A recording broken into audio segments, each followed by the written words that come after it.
Bonjour à tous, c'est marqué au tableau, Jean-Brice Cortez, je suis adjoint directeur de la sécurité pour la ville de Hyères. Je vais commencer par excuser Monsieur Girand, maire de la ville, et mon directeur qui ont été retenus sur le territoire pour une réunion assez importante, donc ils s'excusent, ils auraient bien aimé être avec nous.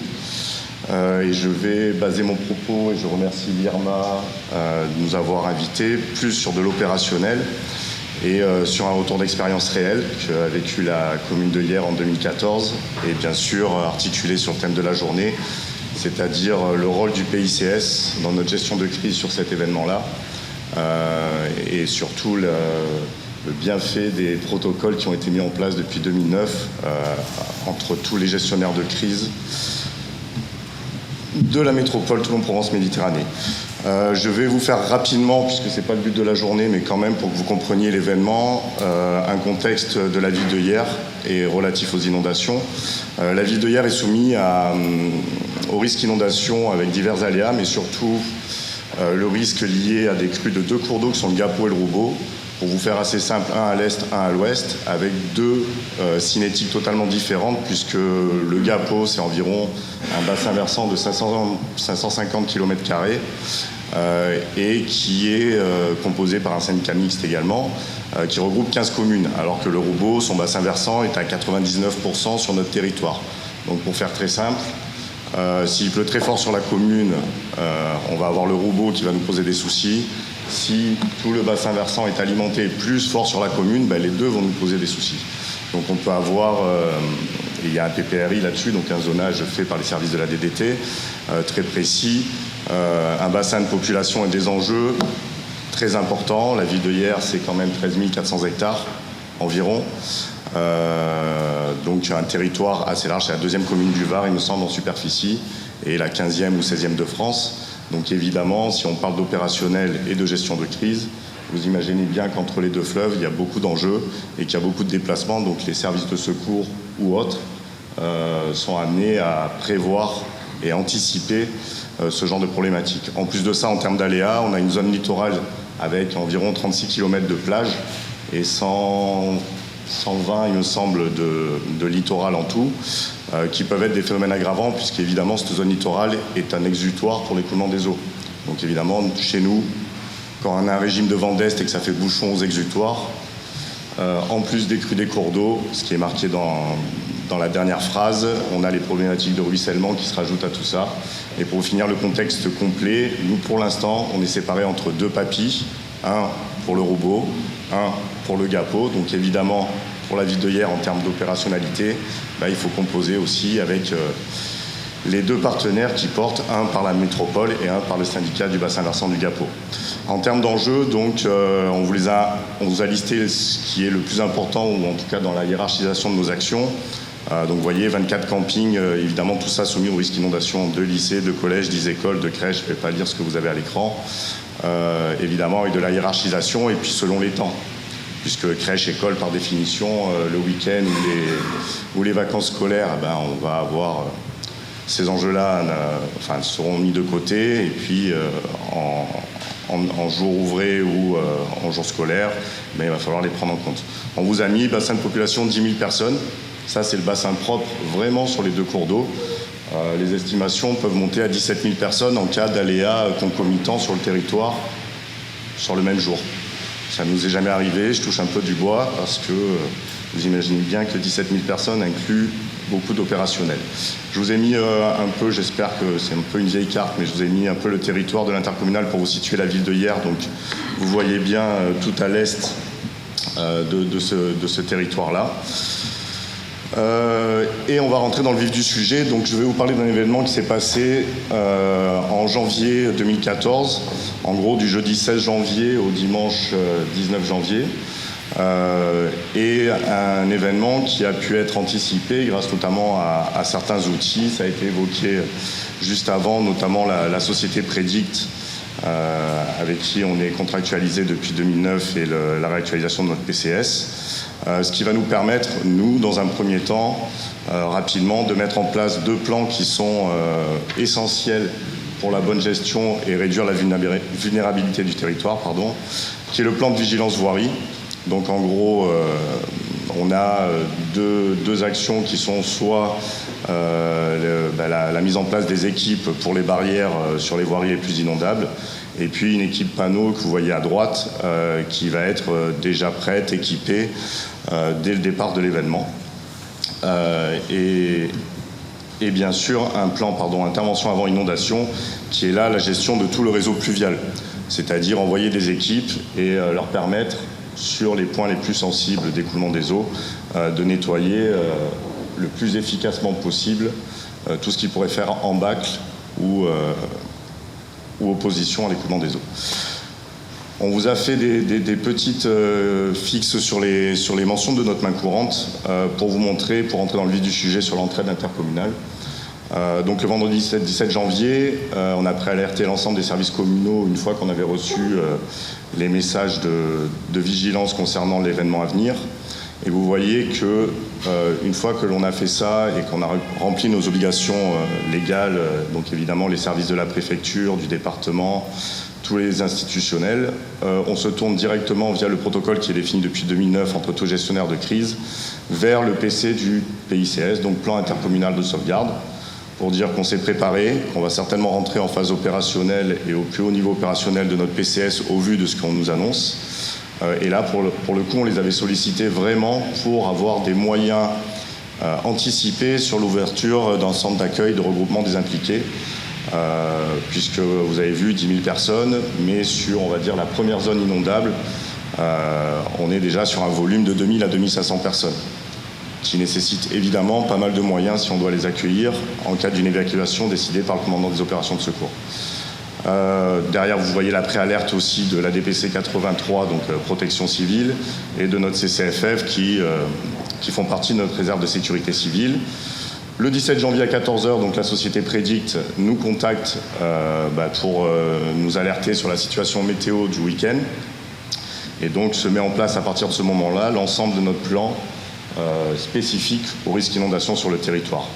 Évidemment, le SPC Med, lui, dès le lendemain, passe à 10h le GAPO, puisque le robot n'est pas surveillé encore par le SPC. Le GAPO en vigilance orange, ce qui confirme la situation météo. Donc 18 janvier 12h, déclenchement de notre PCS avec l'armement de notre poste de commandement en mode opérationnel. On aimerait avoir la chance d'avoir un aussi beau poste de commandement qu'ici, mais on arrive à s'organiser quand même. Et vous voyez donc 12h05, 12h15, information par TPH à toutes les autorités, les partenaires et les associations pour évoquer cette montée en puissance et évidemment demander au cadre d'astreinte PICS, comme c'est défini dans le protocole, de se rendre à notre PCC pour coordination des moyens suite aux demandes qu'on va leur fournir pour la gestion de crise. On vous a mis quelques diapos donc pour vous montrer notamment vous voyez les deux premières diapos estampillées Météo France, puisque la SPC Med nous a fait l'honneur de nous placer une caméra sur le premier point de déversement du cours d'eau sur le territoire. Donc vous voyez à gauche le GAPO qui est monté en puissance et à droite lorsqu'il était en crue. Alors on parle de crue éclair, mais entre les deux diapos, il y a quand même 5 heures. Donc on n'est pas sur une crue éclair. Autant le robot, le cours d'eau que je vous ai parlé, a des crues éclairs et peut sortir en 10 minutes. Autant le GAPO, comme on est la commune le plus en aval du bassin versant, ne va sortir qu'une fois qu'on aura la réattribution, évidemment, du bassin versant et de l'eau du jour. Derrière ça, donc à 16h30, vous voyez qu'on lance une campagne de niveau 1. Je crois avoir entendu qu'il y avait des gens de GEDICOM, donc nous aussi on est contractualisé avec GEDICOM, pour avertir les gens effectivement qu'il y a un risque de crue et qu'il va falloir qu'ils commencent à se préparer et qu'ils soient respectueux des consignes données par les autorités. Le résumé de campagne, donc c'était juste pour vous montrer à quoi ça pouvait ressembler entre les différentes couleurs, c'est-à-dire les gens qui ont reçu le message, ceux qui ont reçu le message, qui n'ont pas validé, ceux qui ne l'ont pas reçu, ce qui permet après, avec une cartographie associée que vous avez là, d'envoyer les équipes sur le terrain, faire du porte-à-porte, du mégaphone, enfin tous les moyens d'alerte que vous pouvez connaître dans les différents PCS. Et on vous a mis notre service SIG, et notamment avec les déclarations de sinistres et le repérage de terrain, on vous a mis l'onde de crue du GAPO, j'espère qu'elle est suffisamment visible, de ce jour-là. Donc ça, c'est la situation réelle, connue, ce jour-là, sur le territoire. Donc vous voyez la rétribution, donc c'est l'ancienne version de Vigicru, puisque c'est 2014. Où vous voyez en pointillé donc, les 2 dernières crues avant le 19 janvier 2014, et où on voit bien la montée en puissance sur le 17, 18 et 19 janvier. Puisque, pour vous le faire rapidement au niveau du scénario, le samedi, on a connu une première crue, des crues. On a repris une cellule orageuse sur un terrain évidemment déjà saturé. Au niveau du bassin versant, le dimanche, c'est le pic qui vous est indiqué sur cette diapo. Voilà, quelques photos pour montrer des dégâts, voilà, des photos qui malheureusement sont connues de tous sur notre territoire. Voilà, avec des enjeux, hier, dans le contexte aussi, énormément d'exploitation horticole ou agricole. Donc évidemment un enjeu économique fort lorsqu'on est en inondation. En chiffres, ça se traduit par ce jour-là 2100 logements affectés, 3000 personnes concernées, 2500 hectares inondés, donc 25% du territoire continental. Parce que j'ai oublié dans le contexte de vous dire tout à l'heure qu'on a 3 jolies îles, qui s'appellent les îles d'Or, Porquerolles, Porquerolles, le Levant, et dont 2 sont soumis aussi au risque inondation, mais évidemment plus au risque feu de forêt. Mais ce jour-là, donc 25% du territoire continental impacté, ce qui reste quand même un volume assez impressionnant. Donc on a eu la chance de récupérer une petite vidéo par drone. On n'a pas la chance, nous, d'en avoir encore l'acquisition, et j'espère que ça va se faire rapidement, soit par le biais de la commune ou de la métropole. Je lance un appel. Parce que c'est vrai que vous allez voir une vidéo qui date de 2 jours après la crue réelle. C'est la vidéo du premier secteur, si on peut l'appeler comme ça, inondable sur le territoire. Vous allez voir quelques enjeux. Il y a un gymnase, il y a un collège, il y a une maternelle, il y a un lycée. Pour voir quand même que même si on est dans le sud-est, voilà, derrière, mon propos va se porter vraiment sur les moyens déployés par le PICS. Juste pour vous dire que l'eau reste un petit moment chez nous et que la première semaine, en termes de retour à la normale ou de résilience, on est bien content d'avoir eu des moyens supplémentaires. J'espère qu'elle va se lancer. Tu fais ? Ok. Voilà, donc c'est vraiment le secteur est de la commune. Tu peux enlever la petite musique. Elle est jolie, la petite musique, mais voilà, donc vous voyez le positionnement du personnel du SDIS, puisque le PC sur zone était dans ce coin-là. Là, c'est un des axes principaux de la commune vers Bormes, La Londe, etc., donc qui était totalement inondé. Vous voyez le gymnase, à gauche, un collège qui avait été évacué. Voilà, c'était vraiment la dernière situation un peu conséquente qu'on avait connue. Donc voilà, là on voit le plateau sportif. Et là vous voyez les bâtiments à côté des cages de football à gauche, qui malheureusement étaient un lycée professionnel, les ateliers techniques, où ils ont connu jusqu'à 1,10 m d'eau là, dans ces ateliers. Et tout à gauche, à côté des voitures blanches, un internat qui était situé au rez-de-chaussée. Donc évidemment, depuis, ils l'ont fait monter à l'étage. Il a fallu cet événement-là. Et voilà, là, on voit un peu toute la première zone.